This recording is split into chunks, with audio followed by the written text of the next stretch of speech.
Okay, in today's video I'm going to show you a really basic setup that I put together for my first ball python. This is probably the easiest and cheapest setup you can get for any snake.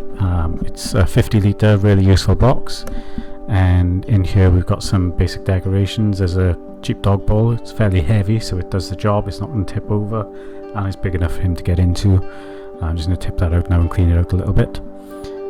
But yeah, so it's just a dog bowl. There's not much more to say about that. I got it from the pound shop. It's cost £1 and it does the job. What more can I say? What else have we got in here to show you? There's cork bark, so I'll put a few bits of cork bark and some leaves for some ground cover, so you can go in there and hide, and he's going to feel a bit safer as he's walking around.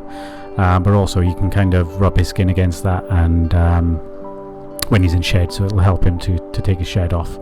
So I'm just going to move these out of the way and check if there's any poop or anything that needs to be cleaned up. It's all pretty clean there. This is just a humid hide. I've kind of buried it so it looks a bit better, but I'm not going to dig it out now. I'm just going to leave it in there. I don't think I've really used this at all yet anyway. What I will do is get my spray bottle in a minute and just give it a good spray in there, because it's kind of dried out a little bit over time.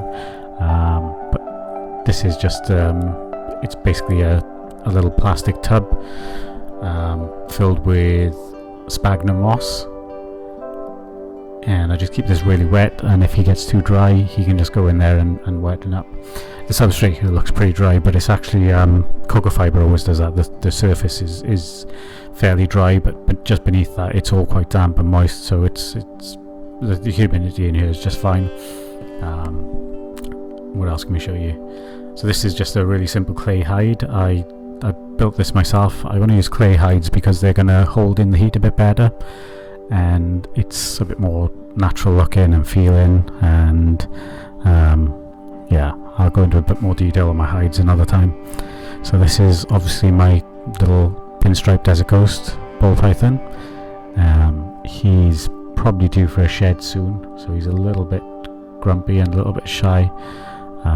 But you can see this enclosure is plenty big enough for a snake this size. It'll easily last him, I think, probably a year, maybe even more. But I'm going to put him in a slightly bigger rack. I'm just going to clean out some of this. I'm not sure if you pick it up on the camera, but there's some just little white urea excretions in there. Just going to scrape around and see if there's any poop or anything else that needs to be taken out. It actually looks pretty clean in here so far, so there's not a lot of maintenance to do. Probably does need a little bit of a wetting down as well, so that's something else I'll have to look at. So we'll just see how he's doing. I just want to get him used to sort of really light handling and touching, so he gets a little bit less nervous over time. But he's a really, really handsome snake.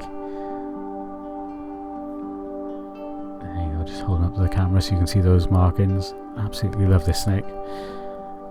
I love the pinstripe anyway, but I really like the way it works with Desert Ghost, the way it cleans it all up, brightens up that gold coloration, and hopefully it'll keep that colour over time rather than browning out and fading out like you get with a lot of the other ball pythons without Desert Ghost.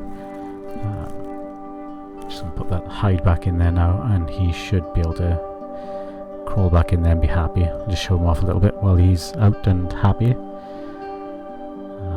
Those kind of markings are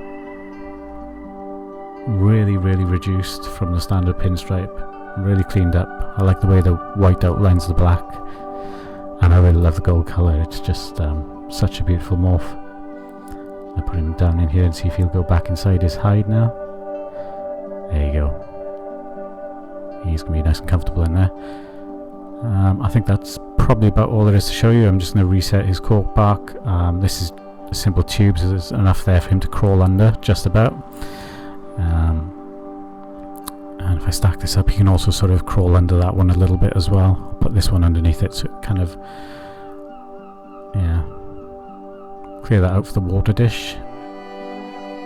And I think we're just about done. I just need to fill his water dish up again, obviously.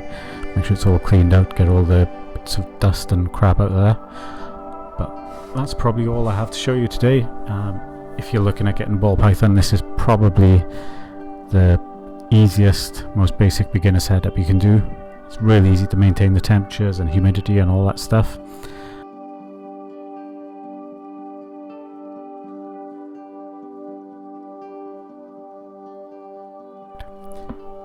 Okay, that's all from me. I shall see you in the next one.